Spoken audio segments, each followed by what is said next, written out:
Bonjour à toi chers spectateurs, et aujourd'hui parlons du documentaire Né en Chine réalisé par Lu Xuan. L'histoire, nous allons en suivre 4, une histoire de panda, une histoire de singe, une histoire de mouflon et une histoire de léopard des neiges. Le tout en Chine, avec des naissances, des morts et de l'aventure surtout. Ça fait un petit moment qu'il est sorti aux États-Unis, Disney Nature a décidé de le sortir en France, un peu en mode je m'en fous. C'est-à-dire qu'il a une distribution pas extraordinaire, il sort dans une période un peu bâtarde, c'est-à-dire la fin août.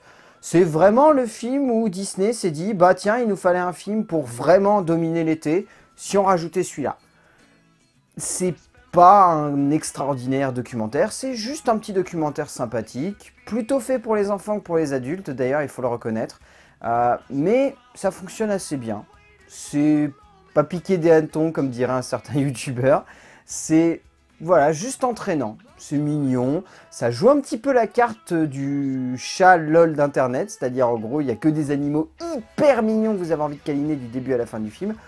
Mais après, c'est pas extraordinaire. C'est le genre de long métrage duquel on ressort, on se dit c'est mignon et c'est plutôt entraînant.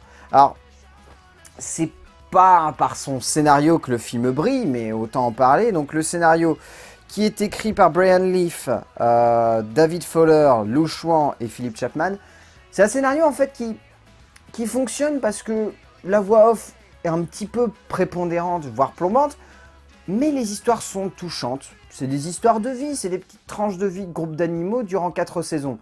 Qu'en soi, ça suffit à entraîner le long métrage, ce qui fonctionne assez bien à hauteur d'enfant, parce qu'à hauteur d'adulte, ça peut sonner un petit peu cucu. À hauteur d'enfant, ce qui sonne plutôt bien, c'est toutes les morales qui y a autour de ça, le fait de garder une attache à sa famille, mais en même temps de savoir s'y émanciper, le fait de voir des parents aider leurs enfants à grandir, le fait de voir des mères aller jusqu'au bout du monde pour essayer de faire en sorte que leurs enfants survivent. C'est des petites idées comme ça qui rendent l'ensemble plutôt entraînant et qui font que malgré son côté hyper lourd en termes vraiment de pure dramaturgie, parce que le film est cliché à en crever, ça reste simple, ça reste juste, ça reste touchant.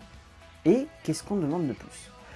Pas grand chose, parce que ce genre de documentaire, c'est pas non plus fait pour nous emmener hyper loin. Les Disney Nature, c'est généralement les documentaires les plus pauvres en termes d'ambition dramatique et en termes de métaphore qui soient. C'est juste des documentaires faits pour les enfants. Si ça sortait en direct ou DVD, on ne dirait rien, tellement voilà, c'est pas forcément avec une ambition de cinéma.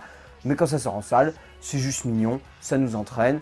Et voilà, c'est juste sympathique quoi. C'est sympathique également parce que la mise en scène, même si elle est pas extraordinaire, elle est plutôt bien parce que là, il y a un vrai travail de rapport de proximité qui sont entretenus avec les animaux, et puis avec tout le travail de technologie qu'il faut aujourd'hui, on peut avoir des zooms tellement immenses qu'on peut arriver à capter l'intimité d'un animal à 1 ou 2 km de lui. Là, pour le coup, c'est exagération toujours, 1 ou 2 km, mais pour le coup, le résultat, ça permet vraiment de créer une intimité et de créer un rapport très particulier avec ces différents animaux. Ça amène beaucoup de justesse, ça amène beaucoup de tendresse, ça amène de l'émotion, et à partir de là, on se dit que Lu Xuan, il a réussi à capter quelque chose qui est de plus en plus difficile au sein du documentaire. C'est-à-dire, ces animaux-là, il ne faut pas les déranger. Mais il faut en même temps être capable de s'immiscer dans leur intimité pour arriver à les comprendre et les cerner. Il a réussi ça, et résultat, ça permet au film d'avoir un certain cachet, d'avoir une certaine ambiance, d'avoir une certaine justesse d'esprit, et ça permet au long métrage d'être entraînant sans pour autant être extraordinaire. En termes de voix off, Claire Kaim en version française, elle est bien.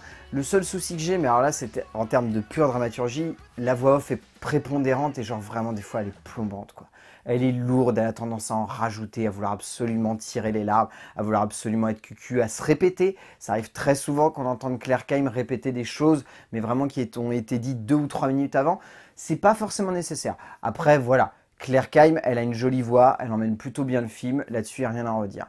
C'est tout ce qu'il y a à dire sur Né en Chine au final, il n'y a pas grand chose à en dire. Si vous avez envie de voir un joli petit documentaire plutôt sympathique qui dure 1h15 à peine, pourquoi pas, faites-vous plaisir. Après, c'est pas le genre de long métrage qu'il faut absolument voir en salle. Si vous le voyez à la télé, vous allez rien perdre. Mais si vous avez envie d'un petit film mignon et que vous n'avez pas grand chose d'autre à voir en salle, Né en Chine de Lu Xuan, ce genre de long métrage est plutôt sympathique et plutôt entraînant. Donc pourquoi pas. A plus!